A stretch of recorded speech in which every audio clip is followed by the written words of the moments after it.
By Kumar Sanjay.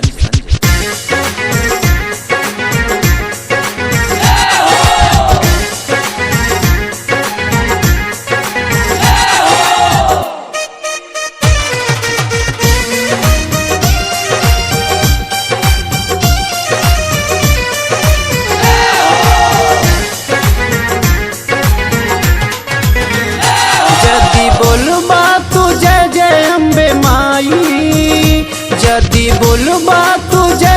Ambe माई तो जिंदगी जन्नत हो जाई कि पूरा समन्नत हो जाई।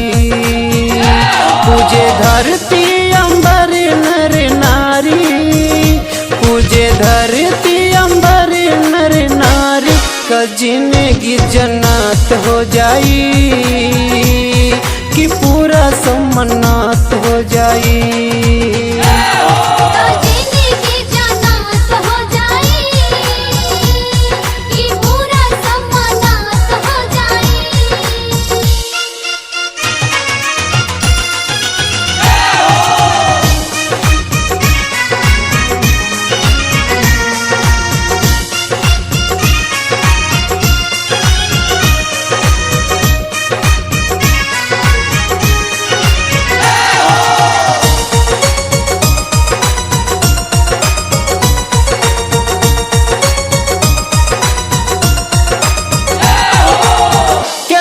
कमैबा तोहर सरदा न पूरी, जहिया ले मैया जी से नाता न जुड़ी।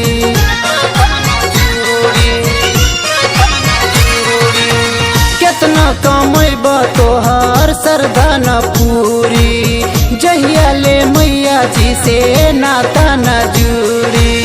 जग विधाता हई माई मयरिया, बेटा पर हरदम आपन रखस नजरिया। अपन सेवका के करेली भलाई, अपन सेवका के करेली भलाई तो जिंदगी जन्नत हो जाई, तो पूरा समन्नत हो जाई।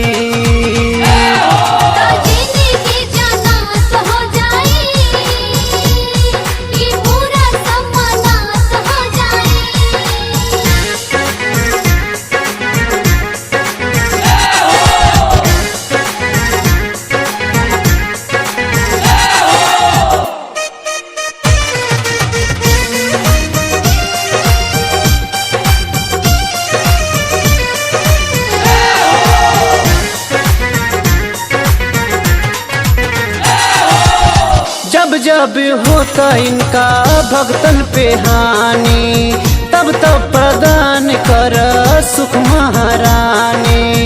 सुख महारानी, सुख महारानी। जब जब होता इनका भक्तन पे हानि, तब तब प्रदान कर सुख महारानी। दिलवा मेरा खस सेवकन के अपना, पूरा सब करेली अधूरा सपना। आशीष देवेली गोदी में बैठाई, आशीष देवेली गोदी में बैठाई तो जिंदगी जन्नत हो जाई कि पूरा समन्नत हो जाई।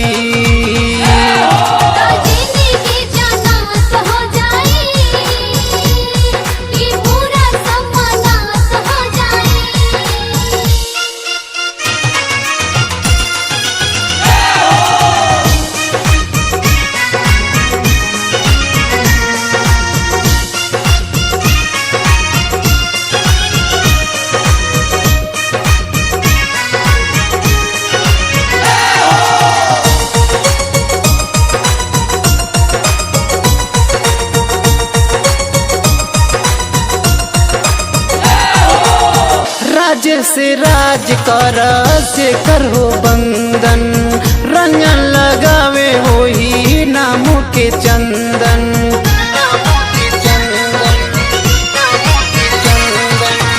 राज से राज कर से करो बंदन, रंजन लगावे हो ही नाम के चंदन।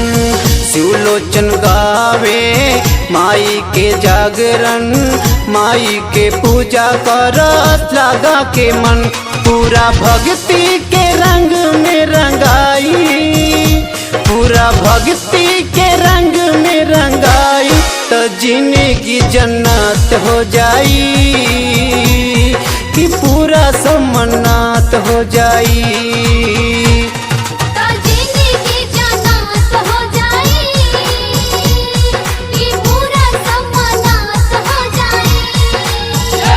पूजे धरती अंबर नर नारी पूजे धरती अंबर नर नारी तो जिंदगी जन्नत हो जाई कि पूरा समन्नात हो जाई।